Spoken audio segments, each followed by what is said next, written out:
What do you do when your business partnership crumbles after 25 years? This is the dilemma that Ifeyinwa Ighodalo faced 10 years ago after building a strong furniture brand with her business partner. I'm starting completely from scratch. Today, Ifeyinwa Ighodalo is the founder and CEO of DO.ii, an indigenous furniture manufacturing company that provides interior design and furniture manufacturing services for discerning clients, interior designers, and property developers in Nigeria. Ighodalo is also a co-founder and past chairperson of the Board of Trustees of WIMBIZ, Women in Management, Business and Public Service. She also sits on the Board of Trustees of the Interior Designers Association of Nigeria, IDAN, as well as on various school boards. Today on Seed Diaries, Ifeyinwa shares her story of resilience.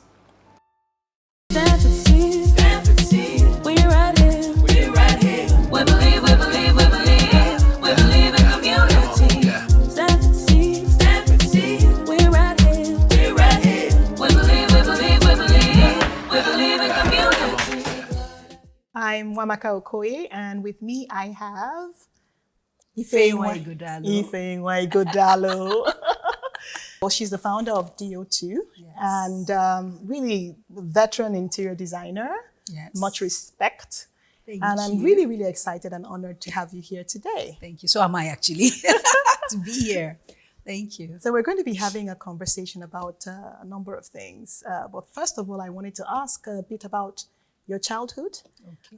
Was your family close-knit or were Very you, extremely close-knit. Oh, really? And those of us who are still here, we are close-knit. So we have the nuclear family. Myself, I'm the eldest. I have two brothers. We're still very, very close. Your family relations, do you think it had any impact on your life choices, your business direction? And if so, what Totally. did- It had everything to do with it. Okay. So do you want me to tell you a little Yes, bit about please. it? Yes, please. Okay, where do I start? Okay, Adada, responsible. My mom was a major and total disciplinarian.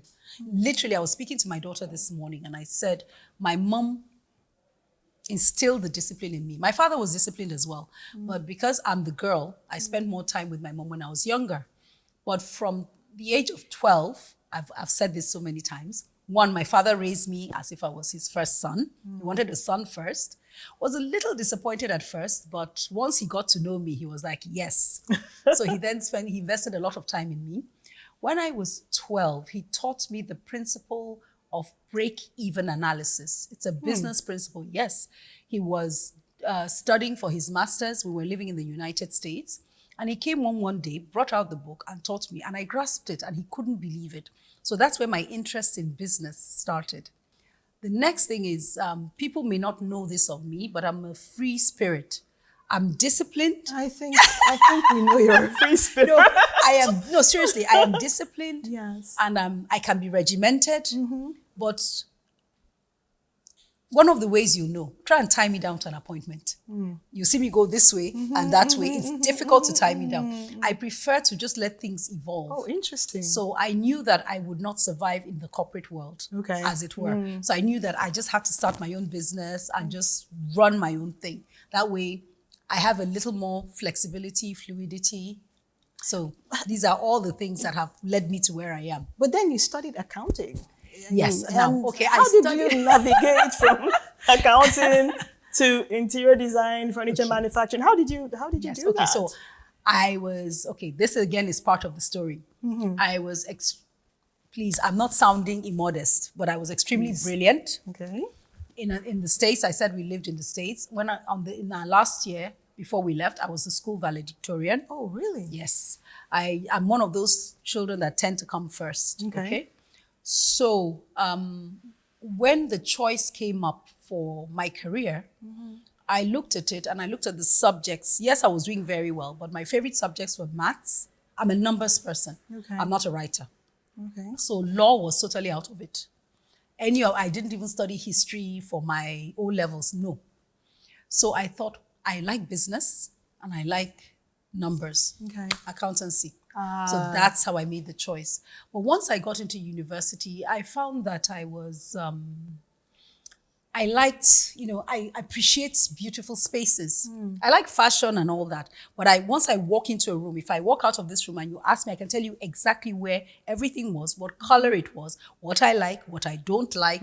Like I said, your studio, it's soothing, very soothing. Thank you. And calming. So first year, I had a roommate. By my second year, I didn't have a roommate.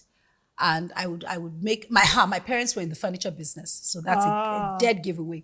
But it wasn't just that, because my brothers are not into furniture and interiors. So first year, I would decorate my room this way. Next year, I would paint this, put a beanbag here, throw some pillows here, move things around. And then people, I won't call them my classmates, my schoolmates, my university mates would come to me and say, oh, come and do my own. I love the way what you've done with your room. Come and do this for me. So I realized I actually had an interest in it. Okay. And then, like I said, my parents they had a furniture shop. They were not manufacturing, but they were interior decorators. They would bring in stuff from abroad, from Europe, and even some stuff from Lagos. And so for me, it was like a natural transition. Okay. By the time I left university, I thought, okay, I like this. My dad wanted me to be an accountant. He wanted me to work in a bank. I did my youth corps in First Bank, and I thought, nah, too regimented for me. That's where the freedom and free spirit comes in. So, what is DO.ii? What does DO.ii do? And who is DO.ii for? Okay, what is DO.ii? DO.ii is a one-stop shop for all your interior design needs. Now, I know the name. At the time we were picking the name, if we'd known we'd have this much trouble, it made sense to us. But we find that we keep having to explain it. Maybe what I'll do is add on, the thing Google does, it shows you how to pronounce the word. I think we need to add that to our name. So DO.ii is, as you know, I also co-founded Design Options. So the initials DO, that's Design Options. Okay. Then the initials II, that's me, Ifeyinwa Ighodalo. So that's, it's Ifeyinwa Ighodalo, II, but it's also the Roman numeral that stands for 2. Okay. So DO.ii, which is the second coming of Design Options, technically. The second phase, like a rebirth. That's what DO.ii. That's what the name means. It's a double entendre. It is, exactly, precisely. So who is DO.ii for? DO.ii is for the discerning client. Our mission, our vision is transforming lives by beautifying spaces where people can live and work better. The discerning client, like I've said, we have the interior designers. They come to us to manufacture for them to their specifications. We have the property developers. We also have a lot of independent customers. We call that individual clients. Yes. Independent customers from various tiers. People think we're just strictly for the high end. Yes, we're for the high end, but we're for the medium, and now we're coming a little lower, like to even the younger generation. Well, your prices so we have pretty good. Yes, so I'm hearing now, and I'm very happy to hear that. We picked up this table from DO.ii. Nice. You know how you can always tell your children, as soon as I walked in the door, I was like, that looks like mine. It is but yours. I wasn't sure. It is and yours. Then we also have the corporate market, which we're really pushing. We're doing a lot of business now with the corporate clients, hospitality, residential, and commercial. So how do you scale? Because now you have a 1,300 square meter property, outlet in the heart of Victoria Island. And I'm wondering, how do you scale? How are you able to produce enough for that? And also, how did you get the funding for that? Whew, okay, let me see now. Getting there has always been the plan. Okay. So we've been actually planning towards that. Actually getting that particular property was I'll just say was a blessing from God. Shortly after we moved in, I think we moved in at the end of, we moved in early 2019. And of course, within a year, COVID hit, literally. So that kind of slowed us down a bit. Funding, I'll be very honest, we actually got some friendly funding from our main bank. Okay. We're still working on some extra funding for capacity building and expansion with BOI. So hopefully later I'll come back to give you good news. Okay. How did we? It's always been the plan. Yeah. So you work towards it steadily. We've just been working towards it steadily, and then we're here. Okay. So we're talking about interior design and how you're passionate about it, but it's really a long road, I think, from starting out being interested in interior design to having a 1,300 square meter shop front. On 4 floors. On 4 floors, yes. On 4 floors, let's not forget. In the heart of Victoria Island, which is, the premier, location for business.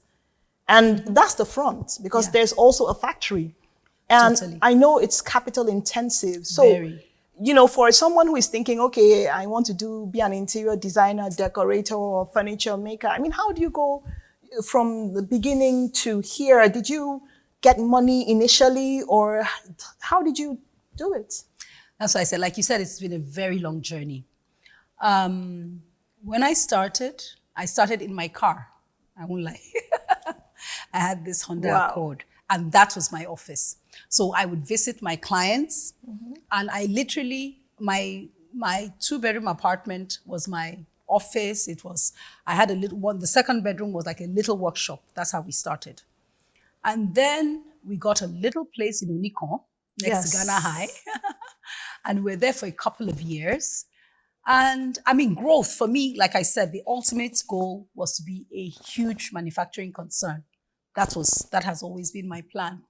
So even the moving to this larger showroom was just a step in that direction. Funding wise, I won't lie, I haven't had much luck.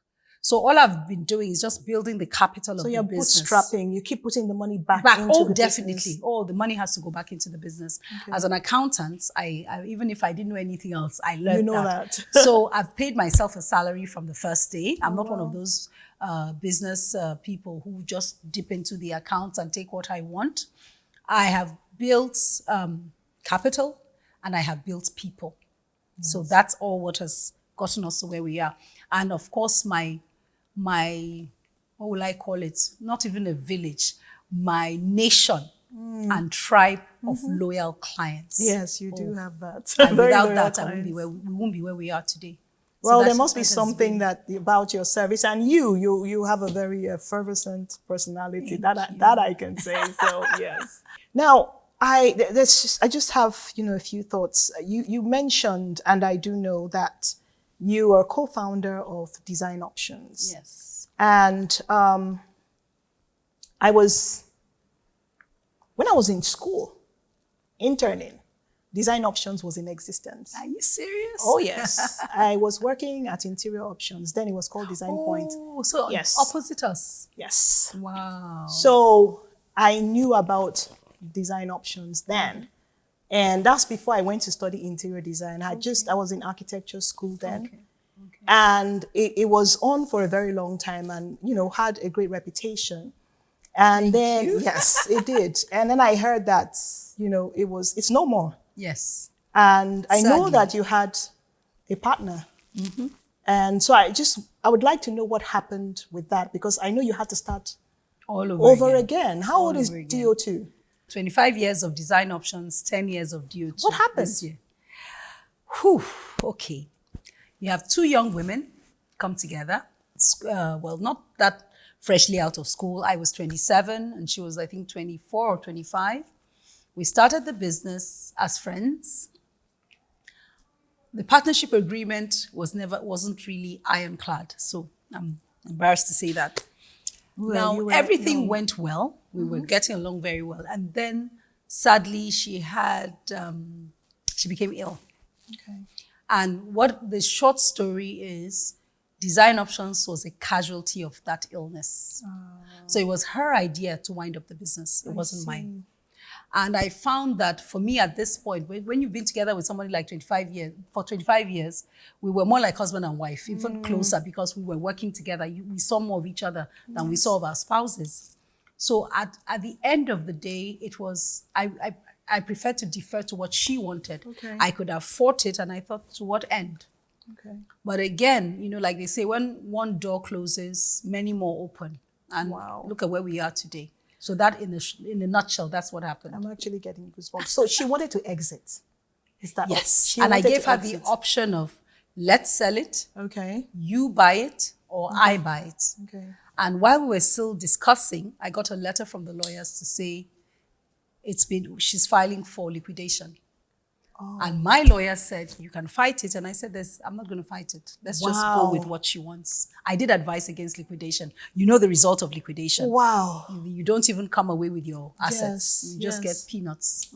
That's really the story of design options. Oh my goodness. That must have been It was. It was quite a shift. Yes. But quite when I look back traumatic. on it Yes. now, I wasn't as shaken as I should have been. I've always had this inner faith. Okay. I've always had this inner faith, this thing. I don't know what to call it. I'll just say my faith in God has been very strong. And I do know that I'm blessed in so many ways. Mm-hmm. So really and truly, at that point, I just said to God, if this is your will, this is it. And so I just went with it. The only thing that was upsetting to me was that we had employees. We had at least about 100 employees. Oh, wow. And they were not thought about during this process. Okay. So what I ended up doing was I gathered them. They're like my children. A lot of them are still with me today. Spoke to them and I said, do not worry. You'll be taken care of through this process. And they were. Wow. So for me, that was actually more important than any other thing. I was 52 years old at the time. Wow. And I had to start all over. And look at me today. Would you believe So she's it's better to just have over faith 60? in God. 10 years ago. That's incredible. Like, 10 unbelievable. years ago, yeah. So it was a bit overwhelming. Yes, thinking, I would was think like, so. At 52, when I should be planning my retirement, I'm starting completely from scratch because the liquidation process took about 9 months. Okay. And during that 9 months, there was nothing, literally nothing except the people. But I just jumped into action, registered DO.ii, Okay. gathered the troops, put them in one little room, and we just started training retreats. And I'll never forget my very first customer. Even during that period, we had no base, nothing. I got a project to do a school library. That's the very first project. And then shortly after that, because Design Options is a brand. Yes. But we, the people, were Design Options. And a lot of the clients in Design Options were my clients, they were my friends. They reached out to me. Where are you? We went to your shop. So I said, okay, what do you want? And then there's this guy that gave us this huge contract to make curtains for, 12 floors of a building.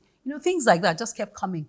And ultimately, we relocated a factory, bought some equipment. For that financing, I did friends and family. Okay. I had a lot of support, friends and family. Bought the equipment we needed, set up the factory. We carved out a space in the factory, tidied it up, put a window, did curtains, and that was our mini showroom. So if you wanted to see any furniture, we'll bring it from the warehouse and drop it. I'm telling you, that's how we started DO.ii.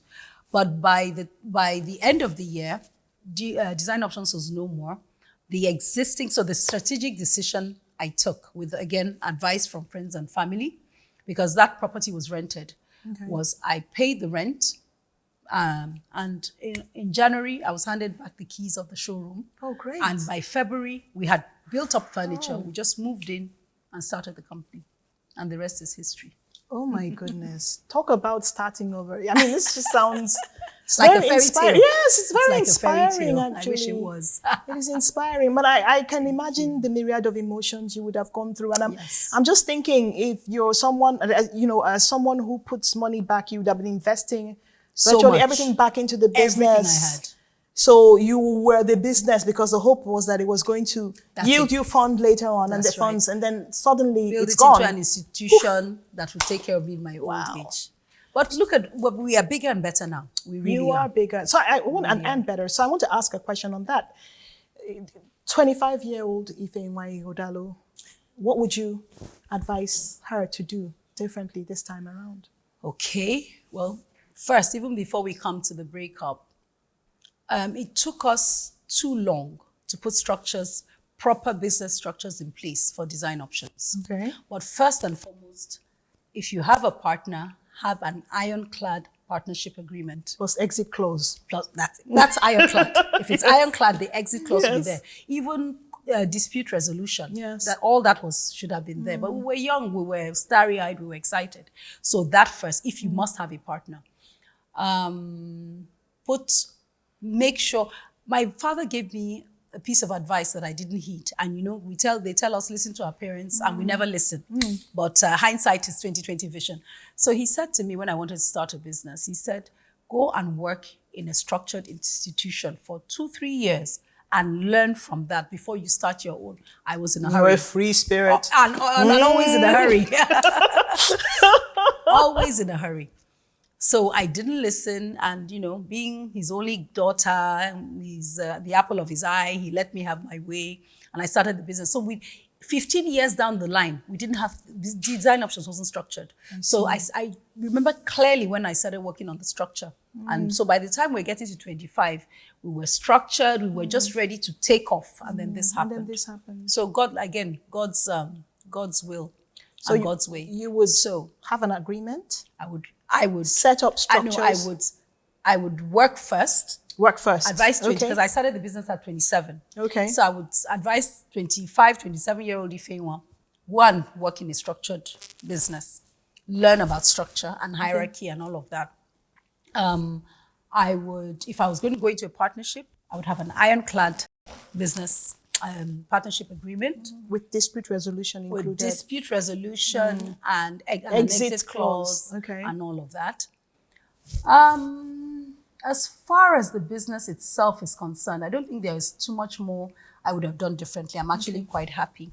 But one of the greatest lessons I'm learning now, particularly the way the world is now, we went through seasons. There was the baby boomers, there was the yuppies, there were so many before we started getting to millennials and all of that. And Gen Z now. I think we're at Gen Z now. But the most important thing in any business is the people. Okay. Period. No matter the technology, the automation, the designs, it's the people. Okay. So I'm very focused on my people, but I think I would be even more focused on my people if I was to do it again. When you say focused on your people, what does that mean? Right now, we're suffering from a dearth of human capacity. That is true. In Nigeria. It's a major problem. Yes. So maybe I'm still thinking we launched our DO.ii preferred custom initiative recently to encourage our interior designers. We also launched apprenticeship program to start training more people. Okay. I've been thinking very seriously of starting a training school. A lot of people have done it, and I probably will still get to it. So I would be actually a lot more focused on intentionally grooming and re-educating my people. I say to everyone, even though I haven't done it formally, I feel as if I'm a training school. Because if I can't name the people who have gone through my stable, from Nora, Anora, the interior designer, there's so many of them. Even Titi Ogufere worked with me, and she's become the IFI president. There's so many. When I try to think, there are so many people that I have trained who have gone on to just build such successful businesses. So I already feel as if I'm running a training school, but I will do it in a more structured way. Yes. That's what I. So I guess that takes me to my next question, which is impact. And I think you've alluded to that. Yes, I have. Yes. That is actually really my impact. That's your impact, the people? Industry, yes. Okay. The people. And also the fact that when I started business, like you said, 35 years ago, 1987, there were very few furniture manufacturing companies. Now we have a number. Yes. Then I think the main one we had was Alibert. That's the one we could talk about. I think there was something called Jevis Industries or something. But they were all, apart from Alibert has always been there on a large scale. Yes. There were very few. The type of business I manufactured then and now, then there was nobody else doing it the way we were doing it in design options. And as a result of that, we built a strong niche. So for us, I think the part of the impact is the fact that we could actually, as far back as 35 years ago, manufacture locally. So locally manufacturing to global standards. That's one of the greatest impacts.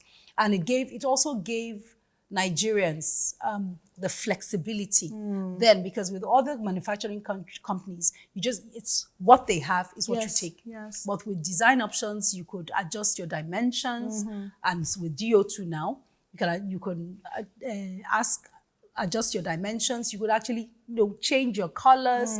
We just there's offer flexibility. that flexibility, creativity, so that you could create a space that was yours and not one that you're forced to have. That was part of it. And now, you've achieved so much. Oh, thank yes. Wimbies. Oh, okay. Yes. You're one of the founding. Yes, I'm one of the founders of Wimbies. One of the founders of Wimbies. You're on the 12 women and 1 man. Yes. Wow. I'm one of the 12. Yes. And so that's women in business and politics. That's what Wimbies. No, women in management, business, and the public service. And the public service. Because public service is both, could be politics, it could just be service. All right. Public service, yes. Okay. Yeah. And you serve on the board. Were you the chair? Okay. Tell me. Right now we're in transition. Okay. I'm the immediate past, as they say, the immediate past chairman of the board of trustees, which was fully made up of the founders. So the founders have stepped down, and we're in the process where we have a transition committee that is working on preparing the foundation and nominating and Selecting? When you put a board together. Constituting a new board made up of non-founders. Oh, I see. So it's a new era. It's a totally new era. Okay. Totally new era. And I know that IDAN, you were past president of IDAN. No, past vice president. Oh, vice president. Past vice president. Okay. IDAN is the Interior Design Association of Nigeria, for those who don't know what that is. Yes. Yes. For those of you who don't know. Wow. It's just so much to just hearing your story and seeing how, how you've come such a long way. So what's in the future for DO.ii and the future for you? Aha. Because there's DO.ii and there's you. There's me, exactly. For DO.ii, like I said, I'm working really hard on my succession. Okay. Right now, I have 3 young women. I don't know if I should be saying this, but one of them happens to be my daughter. Because they will hear it. She will kill me if she hears this. But to be honest, she's part of, she's young, so I'm just encouraging her. But I have my other 2 sort of like foundation members who started DO.ii with me. They came over from Design Options into DO.ii. And I'm sort of forming that level, the bench. A bench, thank you. At least it's a furniture piece. Forming that bench as the leadership for DO.ii moving forward. So it's still early days. We've literally had meetings on this last week and last month, and it's looking good. That's for the structure, and then I will leave them basically to decide how the company will evolve. I will still be there, but I'll be on the sidelines. Maybe on the board or something. Yeah, definitely on the board and on the sidelines. And for DO.ii, we still have our seed. From seed, we still have a transformation plan. Okay. You can't believe I actually took the paper and I brushed it out last night after my management meeting. I'm like, okay, at our next meeting, we're going to go back and start looking at these things. So the expansion plan is still there. Okay. The multi-purpose, huge multi-purpose factory, the distribution channels, the franchises, everything we talked about, and all the ideas that came to me during my time in the transformation program. So the seed transformation plan is one of the outcomes or outputs from the seed transformation program, which you have to work on a plan to transform your business to scale. Yeah. And so at the end of it, you have a transformation plan, which work. It's like a roadmap. Yes, exactly. To scaling, and it's part of what you get out of the seed transformation program, which you're a beneficiary. Yes, I am. Yes, I am. Fantastic. So I know sometimes it feels as if I've forgotten it, but we've actually been in a huge state of flux. But the pandemic didn't Everyone help. has been in a huge state moving of into flux. that huge property, the overheads, Oh my and goodness. we didn't know. But honestly, my people have been good. They've great. been very good. So that's where we're going to dust off the plan, especially now that I have the bench. Yes, I love that. Thank you for that. I'm going back. I have my bench to implement, and I will guide them. So that's really what I'm doing more of now. Where it's taken us this long, but we're actually now really just coming into our own. Okay. The business, in fact, we have so much business coming in, and the future is bright. The future is bright. What would be your... And for me, retirement. Retirement. What's retirement? Retirement is spending more time with friends and family outside the office, doing a lot more of the things I love. And again, she's going to kill me. Can't wait to see my grandchildren. She's gonna kill me, or they are gonna kill me because there are two of them now. Someone's in trouble. Yes, yeah. Ask you for 2 challenges, like main challenges you would say doing business. Yes, in Nigeria. To be honest, in the 20 years ago, I would have said finance. Okay. Today, I would say human capital. Yes. Human capital, human capital, human capital. Wow. You know, it's almost like they're educated, they've been to school, but the values, the work ethics, I can't, we don't have enough time, honestly. So human capital is the greatest challenge we have. You have gifted, talented young people, but they haven't been, education is not just about reading and writing. No, it's about knowing the consequences of your actions. For me, that's what it is. And we have these young people who do not realize that the consequence of doing this is this. And then you're constantly training and retraining. When I say training, apart from formal training, on a daily basis, I am talking. So that's the greatest challenge today. Okay. And I'm praying that we can work it out, Nigeria, because otherwise we're going to have a population of people who just don't know what to do. And it's difficult for a business to scale. If you don't have survive. People, yes, who can You're talking about scaling the next level. To survive. Because so it's taking more and more out of the older ones who actually know how things should be done. Okay. So instead of delegating, you end up doing it yourself. Because it won't be done properly. Hand-holding. Yeah, or if there's an obstacle, the person will just leave it and, Even before the obstacle, they've left it. It's actually a very serious challenge, and it's a dilemma that because I talk about we business people, we need to figure out what we're going to do about it, because we can no longer rely on anybody else to fix it. It's affecting all our businesses. Well, that sounds like a business opportunity. There you go. Yeah, some people have actually started working on that. And the second one would be finance. Finance. It would be. Yeah, it's difficult to obtain finance here, and with the rates, and even just... Even beyond to get easy finance, the rates are ridiculous. Like, one of the problems in this is that, as a business person, you invest everything into your business.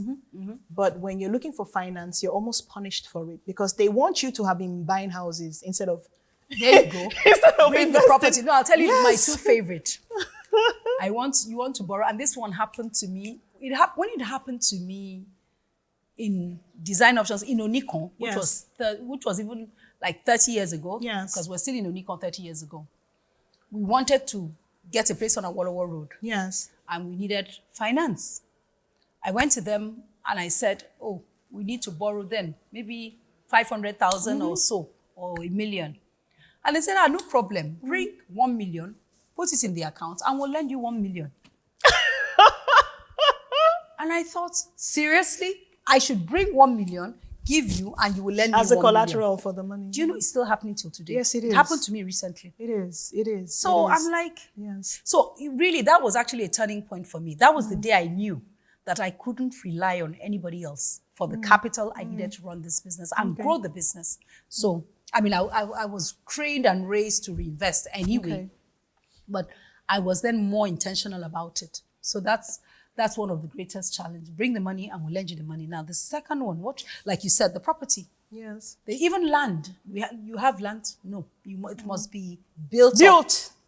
Built up. So it's a challenge that many business great people challenge. face. You get punished for reinvesting money in your business. Yes, It's actually right now, say if you were running a business in Nigeria, you probably should be taking some of the money and buying property. Exactly. Because when you need money for expansion, they are not going to look property. at what you have. And this is something that needs to be looked at. Yeah. The government needs to look at that. And the banks. Yeah, and the banks. Well, I guess the regulatory bodies to then say, they can look, make laws that are favorable to to entrepreneurs. encourage small businesses. Because we keep saying these small and medium businesses. These small and medium businesses are actually what is keeping a lot of the nation going. Yes, our taxes, yes. you know, the employment. I mean, where do we stop? The services, we are the ones. We're always there, going no matter what, in spite of all the challenges, because it's actually the environment is becoming less and less friendly. Yes, for us. it actually is. It's a bit hostile. Wow. Well, thank you. You're welcome. Yeah, thank you. I really enjoyed chatting with you. I have to. And you've been very generous. Thanks for sharing, all that you've shared. And wishing you the best with DO.ii. DO.ii, yes, see now? I got it. You've got it. It's actually DO.ii Designs. DO.ii Designs. And yeah, it's been a pleasure and honor speaking with you. Thank you. Thank you so much. Have a wonderful day, everyone. Thank you. Thank you. Cheers.